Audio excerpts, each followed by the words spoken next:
if you're not publishing it, you're not getting feedback on it. And having a really tight feedback loop is super useful in terms of becoming more effective at whatever you're trying to get across. Working in the creative industry, storytelling is often treated as a deliverable. Storytelling is something we make and publish to meet a specific need.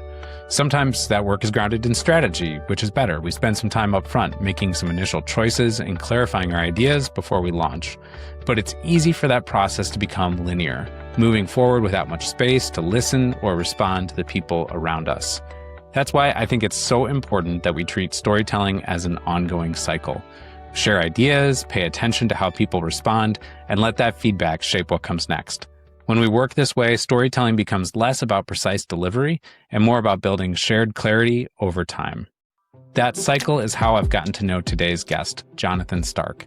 I first encountered an interview with him nearly a decade back, which led me to subscribe to his daily emails, and then I started listening to his podcast, Ditching Hourly and the Business of Authority. Watching him show up consistently, always in conversation with his audience, has profoundly shaped how I think about focus, value, and community. Jonathan even helped me launch this podcast through one of his workshops.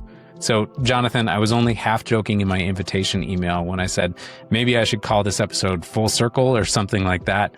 Your perspective has played a really big role in my career and how I think about storytelling. I don't know that that was your original intent as someone who is out there, putting your expertise in the world, but it feels like it's kind of evolved toward something that is at the center of what you do. So, I guess my first question would be like, is that when you get an email like this from someone like me, is that expected? Like, do you hear a lot from people who are engaging with your content on a regular basis? Oh, yeah. Yeah. It's not, I'm trying to think, there have been quite a few people who've gone through my podcasting, sort of zero to podcast challenge that do end up, it's like, oh, want to come on as a guest? And it makes sense for these reasons. So that's like an obvious similarity. But yeah, I get feedback all the time from people on my list. Like you said, I send daily. I've been sending daily since July of 2016. And yeah, I keep around 10,000 people on the list. And, you send out that many emails every day and try to be a little bit provocative and get people to think about things in a different way. And I've got a few contrarian viewpoints that are always going to cause people to disagree or ask for more information. So yeah, I get a fair number of replies to emails across the course of a week. And it's great. It's like, it's so much different than social media comments or comments on an old style blog, because those things are much more performative because they're public and people feel the need to like take a stance publicly, where when people are replying to an email, even though I send it to 10,000 people, it's the reply defaults to just one just me. It's private. So there's no reason to put on a show for anybody. It's, people generally either politely disagree or ask for more information, or they've got a different situation and they'd like me to do a follow-up. And it really helps that it really helps keep at it when you aren't just sort of releasing into a vacuum or just subjecting yourself to like social media comments of people who don't get the joke. It's just, that can be exhausting for me anyway. Yeah. Well, it feels like you've found, kind of your own very personal center in that 10,000 person community. And that's, I think, something that's going to resonate with a lot of people who are listening to Storylinking, is just this idea that your communication over time can build engagement, can build trust, can try to draw people in towards something that you really care about yourself. Right. Yeah. Having a central mission, I think, really helps me to rid the world of hourly billing. It helps me stay focused and not just write about whatever I feel like that day. So there's like a central promise that, if you marinate in the ideas for long enough, you're going to start to see the world, or maybe sometimes it's abruptly. Some people are like, whoa, eureka. But other times they sort of marinate in the ideas over time, and they slowly or quickly start to change their mind about how to price services. So it's, yeah, you're on my list. I don't tell stories usually. I don't think of it like that. I think of it more like insights. I try and like share a really boiled down short insight. When I do like something like a webinar, I do think of the arc of what I'm telling and like why it matters and things like that. The email never feels like that. Almost never. Sometimes I'll tell like, it'd be like April Fool's Day. My kids will do something funny and I'll tell like a story. But generally speaking, I don't think of it like that, but I do think of, it does feel like a community to me, even though they can't interact with each other. And it's like everybody's on this same mission to separate their time from their money, the time from their income. And it attracts a lot of like-minded people and it gets a lot of word of mouth because it's so clear what this sort of sun in my content solar system is so clear that, and weird, like there's not that many other people talking about it in this way. Not a single person I know of talking about it for software developers. So it attracts enough attention that people are like, oh, you really got to check out this guy. Yeah. Well, you're talking so much about value creation too. That's one of the things I find compelling about your emails is like our world is filled with so many legacy structures, hourly billing being one of them. But, if you're running an organization or if you're, hosting a thing or whatever, there's all these things that are done because they've always been done that way. Mm-hmm. And to sort of step back and think about, okay, what is actually valuable to me? What's valuable to the people I interact with? And to try to center yourself as much as possible on that. To me, that's one of the most valuable things I've taken away from all of your content over these years here. Cool. Yeah. That is one of the big planets in my solar system, which is that price is not determined by cost. Cost is justified by price. Price is determined by value, or at least that's the upper limit. And people just do not think like that normally. It's a real mindset flip for people who think they sell their hours to switch to like, wait, I'm selling my hours, but people are buying outcomes, or they think they are. And helping people who think they sell their time or their effort or their labor or their input, and opening their eyes to like what is totally obvious to the person on the other side of the table, the other side of the transaction is totally obvious to them that what they're buying is some kind of business value.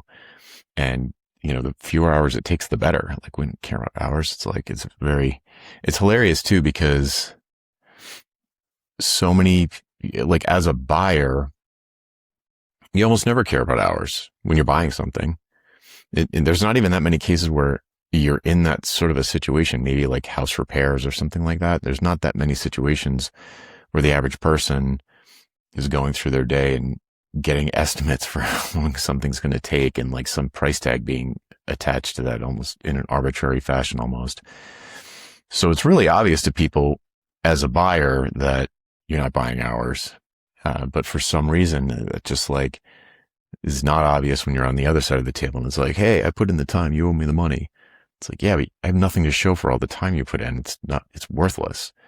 And turning that light bulb on for people is one of the big things that probably have, I would say probably maybe 9 or 10 different planets in my content solar system that all kind of revolve around the idea of ditching hourly. That's a big one though.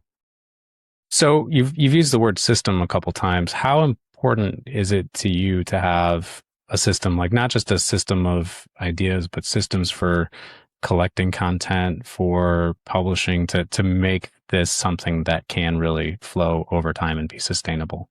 Super important. Yeah, I don't have any employees or assistants or anything. I have someone that does my taxes, but I don't have anybody operationally helping me with anything. So, and I have a software background, so I've automated a bunch of things, and it's really important in order to sort of maintain profitability and the lifestyle that I want, to not be doing like, reinventing the wheel every time I'm doing my daily email, or, right before this, I got off of a call that I do every other week, and I've got an SOP that has, 100 steps that I go through every week. And if I hadn't written them down, and even in that basic style of a system, just a checklist as the system, it would take a lot more energy, and I'd make mistakes. I'd do things in a suboptimal order. And having that system allows me to produce, or all of the systems allows me to produce a lot of content over time. It doesn't feel like a lot of work because it's spread out over time, and everything's really either automated or systematized, or I just don't do it. Like there are a lot of things I just don't do that people say you have to do. I'm just well, I don't think so. I don't see what value that adds for me to be adding MP3 tags to my or ID3 tags to my audio files. Like who cares? So yeah, it's critical. It's absolutely critical. Yeah, systems. Well, and that aspect of simplification, right? There are so many things you could do, but you're making deliberate choices. And I remember from, my time in the 5-day podcast challenge, your advice was something along the lines of like host a Zoom meeting and hit record and don't get in your own way, right? Yeah, like totally. There are so many reasons you cannot be ready to publish. Don't give yourself those excuses. Right. Is that the best way to do it? No, but is it a great way to get started? Yes. It's so, because people are podcasting in particular, there are so many things you're supposed to do. And, you could burn 6 hours just looking for intro music. And it's like, you don't even need intro music. I mean, it's nice. There's a lot of things that are nice to have, but, most people before that, going from 0 to 1 is really the hard part. And I try to get people to just like, okay, all of this stuff, if it's really important, you can add it later. But what's really the main thing is you need to be getting guests booked and talking to them, or whatever kind of show it's going to be. You need to start recording episodes. Like you can't not do that piece. So let's do that, and let's do it in the easiest, reasonably good quality way that you can to start that habit. And then you can improve it over time. Like once you have that checklist, it's really, really easy to say like, oh, I should flip these steps around, or I could skip this one, or I should add in a few here, or I keep forgetting to do this thing. How come I didn't put it in the checklist yet? So making your content creation, whether it's podcast or a daily email or whatever it is, or like 100 shorts on YouTube every day, making that super frictionless is critical for me to be able to keep at it. I don't want it to feel like a chore. I want it to feel like I just do the one hard part, which is come up with the idea. I will capture system for capturing ideas, capturing the idea, and then having a system that reminds me or supports me doing it every day. And yeah, and the rest of it just takes care of itself. It's like I just write it. Grammarly tells me if I screwed anything up really bad, I fix that, and then I hit send basically, and that's it. And it's great, and it took me a little while to set up the automations behind that, but it's mostly all no code. Like anybody could do it. It's not that hard. And it's very important for these systems to be in place in order to have the consistency to show up every day and for people in a posture of service that helps them recognize that you're here for them to help them. And if I just did it when I felt like it, I don't think that would happen. It certainly would take a lot longer. Well, that resonates with me in terms of my world of video production, storytelling, and strategic communications. Like you can have a budget, you can have a team, you can have resources to put into a project, but those resources are not infinite. Mm-hmm. And the bigger and more complicated a storytelling effort gets, the harder it's going to be to sustain that over time. And so to look for like, what are the simple ways we can work with the resources we have? Mm-hmm. How can you eliminate friction from that system and just be out there and publishing, I think is huge. Yeah. And the publishing piece is, I mean, I suppose it's kind of implied by what we're talking about, but a lot of people I talk to will be like, oh, daily writing. It's like, I do that. I journal. And I'm like, that's not the same thing. I mean, it might be useful, but if you're not publishing it, you're not getting feedback on it. And having a really tight feedback loop is super useful in terms of becoming more effective at whatever you're trying to get across. So communication, it's hard to communicate ideas, especially when they are foreign to your worldview or your experience. So saying them in a lot of different ways to over and over to different kinds of people is, it's like you can't just think hard and come up with the right answer. The only way to get the right answer is to put the idea out there, publish it, get feedback, like, did this land, or did I use a vague word or a vague sentence, or did I say something, did I use a metaphor or something that doesn't translate to people who, you know, have an international audience? So did I say something in a way that doesn't translate well across cultures? You're not going to find that out by guessing, you know? So publishing it and getting feedback on it is, that feedback loop is really, really important. Yeah. You were sharing your content solar system, this idea that you have, a big idea at the center and then these planets around it. Can you tell us a little bit more about that? Like what does that look like for you? And is that relatively static or has that evolved over time? It has evolved and then it stayed static for a while as I kind of mapped out the territory, and I can see expanding the territory into related things. So like, what does it actually look like? For me, I literally wrote it down on a piece of paper one time just to organize my thoughts. Well, let me back up. So I started a mailing list. I basically knew what it was going to be about. I knew it was going to be about running my kind of business the way I run it, because I knew it was weird. It worked great for me, but it was weird. Certainly very unusual for, at the time I was doing software, and people are asking me to teach it to them. And so I started writing to figure out, like, I knew how to do it, but I didn't know how to teach it. So I started writing to kind of learn how to teach it to people. And I knew there were a bunch of different subject areas that were important that all work together.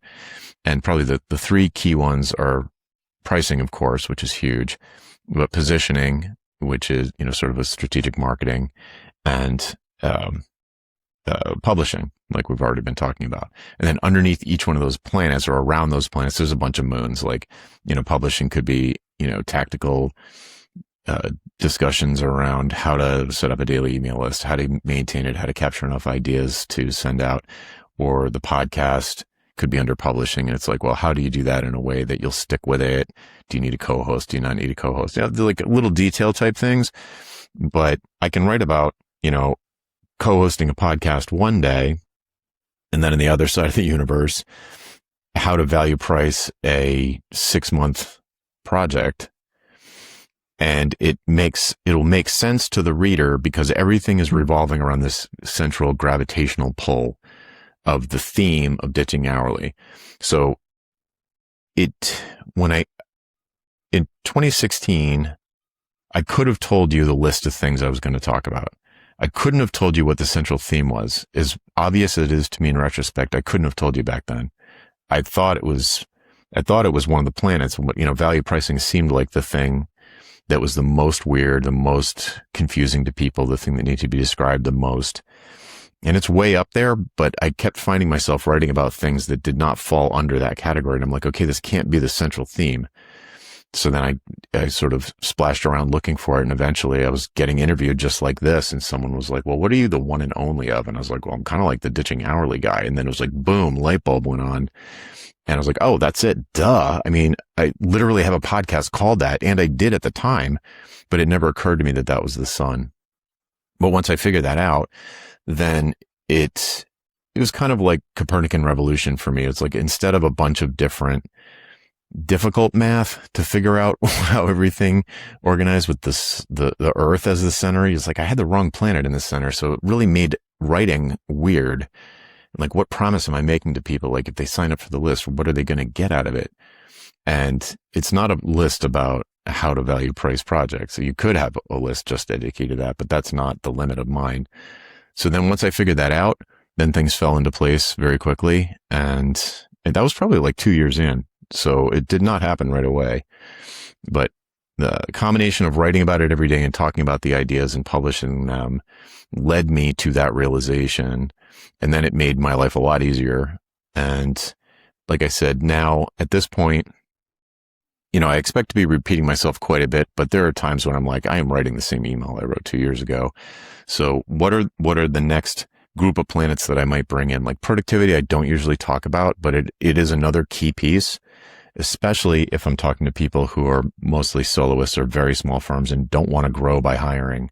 So once you ditch hourly billing and you're not hiring people, how do you increase your productivity, or how do you scale up?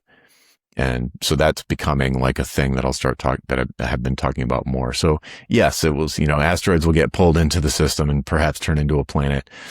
AI is another one, which is really under productivity for me. AI is one, automation is another one. How you track your to-dos, using recurring to-dos, building daily habits, what to use your calendar for. And spoiler alert, don't put to-dos in your calendar. That's a bad idea. So all of these sorts of topics, as soon as I identified like, okay, this planet does work in this solar system, all of a sudden, like, oh yeah, I have like a whole bunch of stuff that I do that's unusual. I've never seen anybody described their systems that are in this way. So yeah, so it still evolves, but I would say there was an S curve where I had a bunch of disorganized ideas and then they became organized. And then, then it was like, okay, this is the territory. I've mapped out the territory and we might bring in, something new from time to time, but it's stabilized after, what is it? Well, it's 9 years now. I love the idea of just finding unifying theme, like looking for what can bring your stories together, what can bring people together around those stories over time. And I think of it kind of like a lens, like, once you find that right angle and you're looking through the right thing, then suddenly all the rest of it kind of lines up. And totally. And like you're saying, you kind of find those new pockets of ideas that bring some fresh value to the community. Mm-hmm. Yeah, I also think of it like a lens. It's like I could probably pull a planet into the center and switch it around, but then it would change what I really want to write about. But you're 100% right. That's another metaphor that comes up quite a bit that I think is accurate. So you've had an opportunity over the course of the time you've been publishing to experiment with a whole bunch of different modalities, from podcasting to daily emails and webinars. Like, can you give me just a quick sense of where you've found kind of the best value in different ways? Like what has been good for you in each of those medium? I think you need to, if you're just, how do I put this? So I think your audience probably, if they're telling stories for the reasons that you described, they might not think of themselves as thought leaders, but that's kind of what they're doing I think. Is that fair to say? Yeah. I would say you're trying to find a center of ideas and you're trying to attract people to that center. Right. And that center is probably bigger than any, organizational mission or purpose, I would say. Okay. Yeah. Great. Perfect. So if that's the case, then I think you need to do two things regularly: speak and write. And writing and editing and publishing, the process of doing that clarifies your ideas like nothing else. It's incredible. So like the idea of saying, oh, I'm going to start a mailing list and have AI write the whole thing for me, that's missing the point. The AI might be able to help, like Grammarly, like I said, it might like clean up your writing a little bit, but you need to clarify your thinking so that it is crystal clear and you have 10 different ways to articulate the same basic idea depending on who you're talking to and their situation. So I think writing and publishing and editing, all of the pieces involved with writing, I think is super important for clarifying your ideas. And anyone listening would understand how important it is to have clarity in your communications. It's like if you confuse, you lose, right? And then speaking, there's something about speaking, whether it's on a podcast like this or live at a conference or even Zoom, webinar, whatever, in person or not, recorded or not, that attract the right people. So like, it might not even have as much to do with the idea as the personality, but there's some connective tissue that happens is created there in the listener's mind. I actually refer to it as asymmetric intimacy. We probably talked about it in that course. And it helps people it humanizes you and it helps people start to feel like they know you, like a celebrity, even though you're not really a celebrity, you're not Brad Pitt, but like you are famous to the people that you're trying to help. You're famous for a particular thing. And in a teeny tiny group, I have 10,000 people on my mailing list. That's like nothing. But it's enough to kind of spread the idea. So if you can create that, like you might listen to, like, who's an example? Like Gary Vee. I'll pick on Gary Vee. I've heard people say they don't like his voice or he's too bro-y or whatever. And I'm like, well, that's fine. You don't click with him. Like his ideas might be great, but you're just not going to hear it from that voice or that style or that energy. Like it was hilarious watching him and Seth Godin interview each other, like talk about two different kinds of energy, but they both completely are the OG of marketing. And you just might be more of a Seth style person or more of a Gary style person. So people figure that out by hearing you talk. I don't think it's not. Sure, there are examples where you like look, it's just the only thing you know about, I don't know, Peter Drucker is his written material, right? His written works.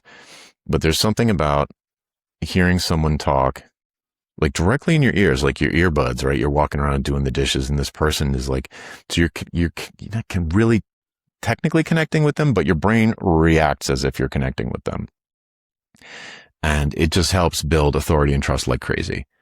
I don't think it's the best place to develop your ideas and your thinking. I think once, it goes back and forth. It's like a cycle, but the clearer you get through your writing about your ideas, the easier it is for you to articulate them in this sort of live. It's not live, but it's recorded live. It's like a performance art. And the easier and more clear you can make those ideas in a sort of a pressure situation, I think it connects with the kinds of people who are more likely to be fellow travelers. So if you're on a mission and there's just some people, like maybe somebody can't stand my voice, that's fine. It's like, there's nothing I can do about it. So like, if you're not into that, you're not into that, or my metaphors, or they're not in software or whatever, it doesn't matter. They either click with me or they don't, and they find that out super fast through audio, or video is even better. Which maybe I think you also asked, or you're gonna ask about what channels should people use.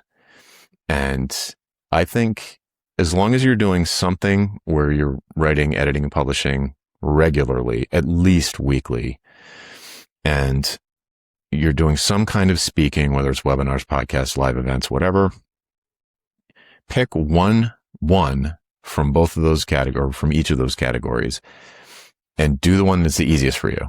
So you will keep doing it. So for me, it happens to be writing a daily mailing list and audio podcasts, because I get really frustrated working with video. It's very slow to upload. It's very slow to edit. I stink at it. I waste a lot of time doing it. I could probably outsource it, but the big thing is what you want to do is pick something that's very easy for you, and then you'll stick to it. And then later, if you want to, you can expand to reach more people through a different medium. So like maybe you start out with doing an audio podcast and a weekly mailing list, and then you start adding in webinars, and you find that that's pretty easy and you can do that.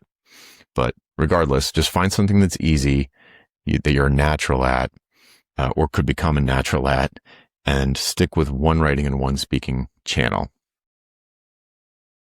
Not to turn this into therapy for me, but I know, like, in my experience, like, just the act of committing to a regular cadence of engaging with a set of ideas, talking to people about them, putting those out there, like forcing myself to publish, and then having conversation around that and creating that feedback loop has changed my brain. Like it's a focus that you can get pulled in so many different directions by the world. But if you have a thing you care about and you can tell that story long-term over time with people, then you have a much better chance of gaining a foothold and doing something meaningful in that space with those people. Right. Like I spent a lot of time last year experimenting with LinkedIn, and I just can't do it. Like I don't have the constitution for typical social media. And I'd say LinkedIn is a pretty like easy one of the ones that are out there. It's exhausting. It affects my thinking. It's not a good fit for me. Like, does it work? Yeah. Like people hear about you more, get more speaking engagements and stuff, but you got to find a way to make it something, especially if you're solo, something that you'll stick to. Yeah, that's got to be feasible. So I know you work as a soloist, right? But you've engaged in some collaborative projects. I'm thinking of like a Business of Authority, and I've seen you on other people's shows, and in different projects around kind of the internet. Do you have any advice for folks on working collaboratively, on taking something that you really care about, but then building a team around it, even if it's a team of two? Like what types of practices have benefited you when you're in those situations? I have opinions about this, but I am like very much a lone wolf. So I can tell you how it worked when it did work for me to partner with people. One is to have a really clear sort of mission for the thing, whatever the thing is. So if you use Business of Authority, that was a co-hosted podcast. We would have guests sometimes. And that was myself and Rochelle Moulton. And we knew what we wanted. Like we met, I had the idea for the podcast at the same time I met her. And then I was like, oh, wow. I wasn't thinking of having a co-host, but we really clicked and she would be perfect. And we very complimented each other, but it wasn't like we didn't know what we were trying to do. It wasn't like, hey, wouldn't it be fun if we had a phone call every week? It was not that. So it was very clear about what the goal was, how we could tell if we were getting closer to the goal or farther away from the goal. And we ended up, archiving that show. The episodes are still online, but it was sort of like, okay, mission is accomplished as it's going to get. So, we can give back this 2 hours a week or 1 hour a week per person. So I think like with all relationships, especially if they're for some kind of businessy, goal-oriented thing, and it's not like just a romantic partnership, there needs to be clarity around like what it's for, some progress metrics that you're looking at on a regular basis that everyone agrees to. And I would also say veto power over certain areas of the project. Like maybe one person has all the veto power, or maybe over, like with Business of Authority, Rochelle basically, she's the more visual of the two of us. So she just ran with whatever the artwork she wanted to do. She did all of that. Show notes I didn't care about, she did. So she did all that. And it was like whatever she did was going to be fine. I wasn't going to micromanage it or whatever. And then I did all the audio stuff because that's more my sweet spot. And I basically had veto power over that. So to be fair, we did kind of fall into those roles. We didn't explicitly say that up front, but it was fairly obvious up front. And I think that make things go a lot smoother. Those two things, like what are we doing here? What is the value we're trying to create? What's our strategy for achieving it? And how will we know if we're making progress in a way that we can all agree? And then just kind of make sure everybody's on the same page that way. And then decide who. I'm not a fan of committee. I hate that. I can't. I'm not saying it's a bad thing. I just constitutionally cannot stand it.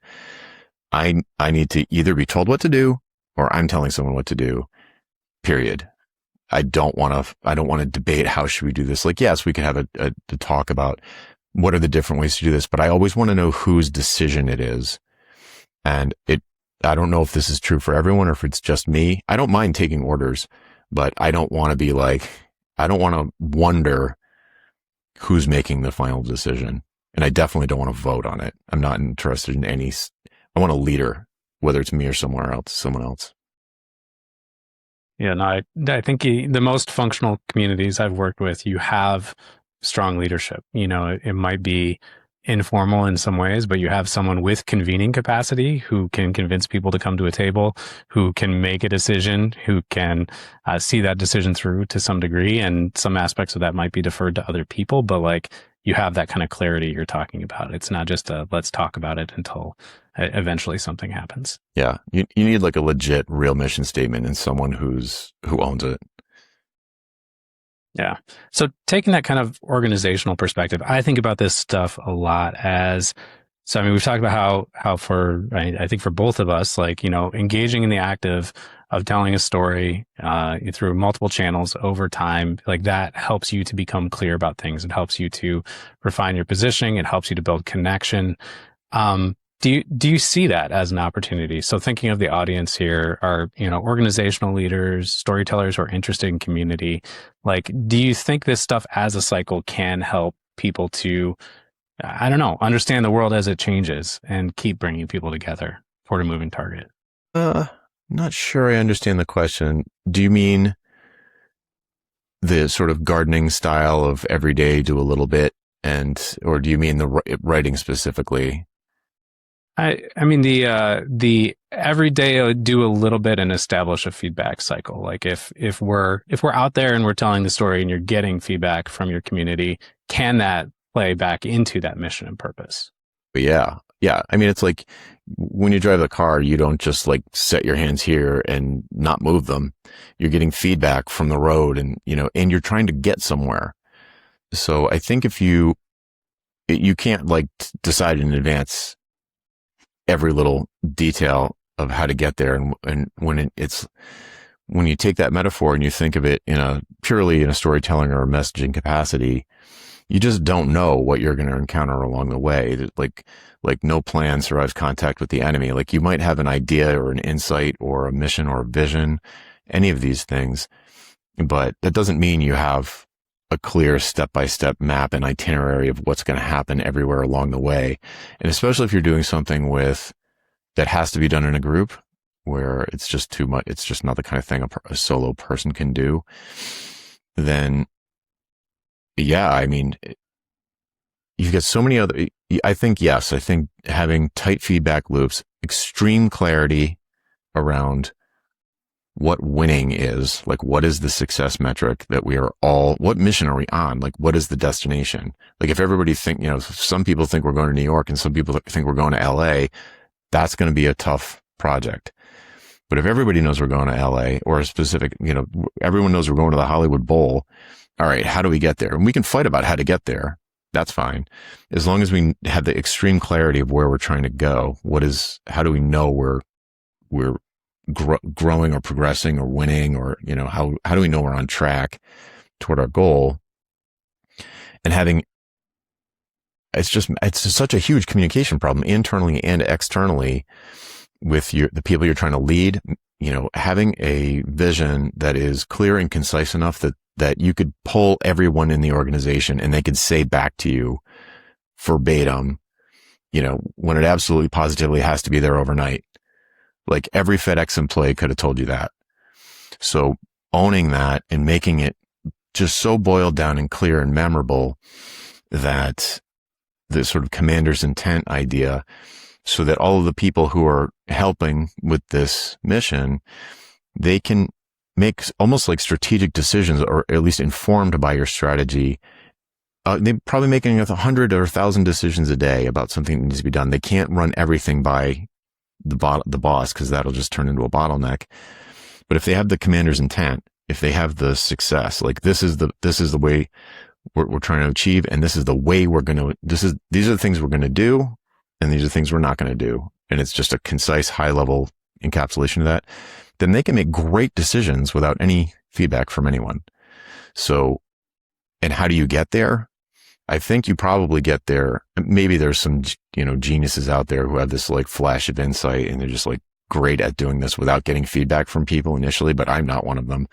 So having these tight feedback loops where you're airing the ideas and seeing how they land, and then kind of like A/B testing and finding the ones that land the best.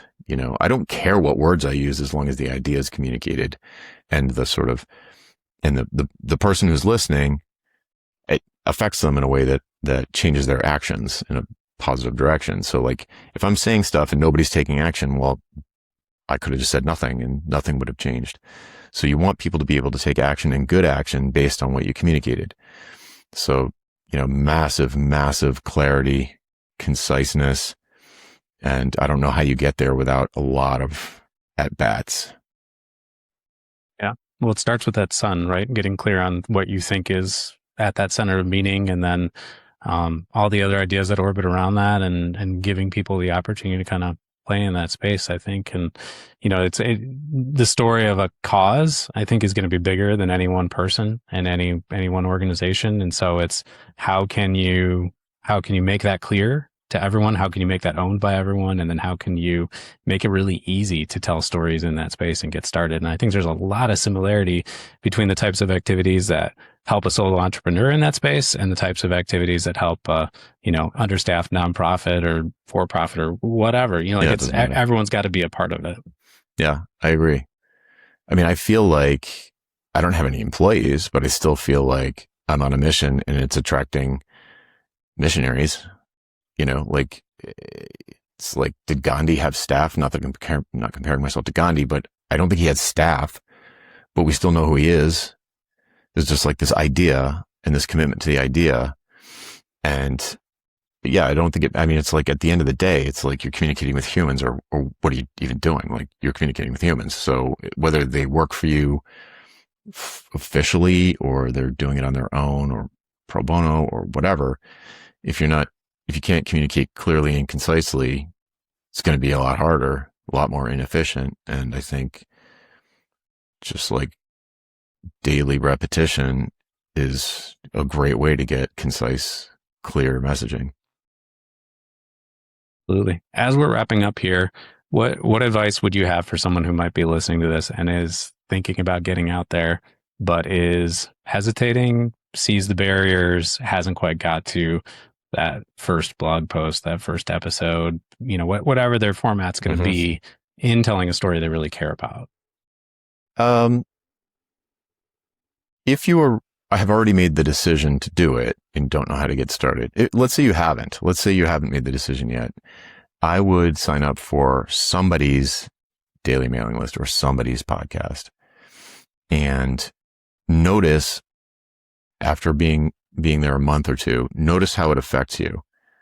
This is basically what dragged me into it. I mean, I had a friend who dragged me kicking and screaming into it, but I knew it was a good idea because I was on Seth Godin's list for like years. And I knew how it affected me. I knew how I felt when I saw his email show up in my inbox. And I was like, I need to be giving someone a feeling like that in order to change all these minds. So if you're not convinced, sign up for some things and see how it makes you feel. And I think you'll be convinced. Then once you are convinced, I would say, I know, because I teach a email course too, daily email course too. And that is, and I know what all the fears are around that.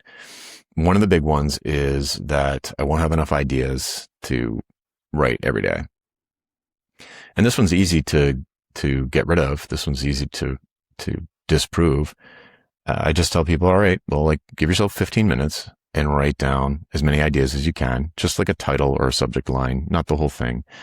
And just see how many you get after 15 minutes. And if someone is sort of an expert in something or a thought leader on some space or something, this is not going to be a problem. They're going to end up with 45, 50, maybe 100 in 15 minutes. So they're like, oh, okay, I'm not going to run out of ideas. And then if they're really terrified of making the public commitment to daily and then, feeling like they're going to fail, then just write 30 of them and then publish them like a month late.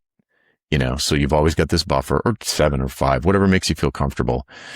And yeah, I know people who do that. I like to write them and send them that day, like while they're still fresh in my mind. So when I get the replies, it's like, I remember that I just wrote it. So I remember it. I don't have to go back and read my own email and say, like, what are they even responding to here? But yeah, so, I mean, you can do that. Anybody listening can do that. You can just open up Word or Google Docs, write down 45 ideas or whatever, and then underneath it, and then start at the top and write 300 words on that single atomic tiny subject. The beauty of doing daily is you don't have to write a book every time you sit down to blog. You don't have to write 1,000 words. You can write, sometimes I'd write one sentence. Sometimes it's 200 words. My average is around 330 words. And just keep it short, to the point. You don't have to teach everyone everything in one email. Just make one point, and that will probably raise questions, which you can answer in the next email. Think of it like a series or a sequence, like a TV show that comes out every day. Like Breaking Bad didn't all come out at once. It was like, it grew over time, and your email can do the same thing.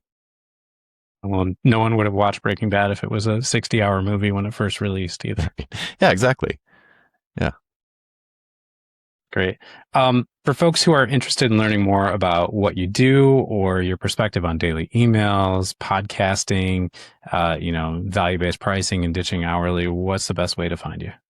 Yeah, my website, that's a real general type of audience. So just go to jonathanstark.com, and there is right on the homepage is like here are the 3 ways I can help, depending on what you're looking for.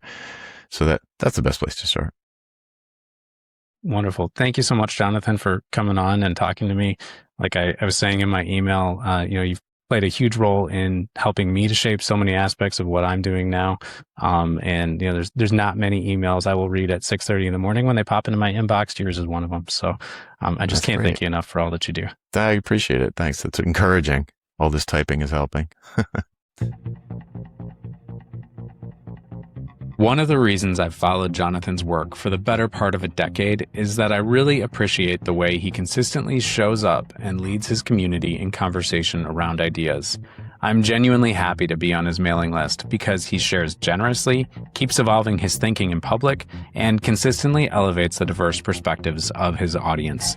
All of that has helped to make his ideas even more clear and relevant to me over time, and it seems like for the incredibly diverse cross-section of other people who follow him as well. As we wrap up, that's something that's worth highlighting. The people who follow Jonathan Stark come from a wide range of fields, including law, software development, architecture, the creative industry. What connects them is a strong interest in the ideas that Jonathan is sharing about how we all create value, find clarity, and show up in the world. It's hard to attract that type of horizontal audience, but I think Jonathan's daily habits are really one of the things that have made that possible. And for me as an audience member, seeing how those ideas translate across so many different contexts and how people apply them in different ways has added a lot to my understanding and appreciation of his ideas as a system. Community storytelling isn't about everyone agreeing or even sharing a different version of the same narrative. It's about having shared sustainable systems that allow us to keep talking and exchanging ideas. Systems that make it easier to show up, to listen, and to learn from one another over time. It's a challenge to be as clear and disciplined as someone like Jonathan. But I'd encourage you to start your own regular habits based around sharing some of the ideas you really care about, because it's honestly one of the best ways to build your own sense of clarity. If you want, give it a try right now by sharing your story with me at storylinking.com/talk. I'm Tom Leeds, and this is Storylinking.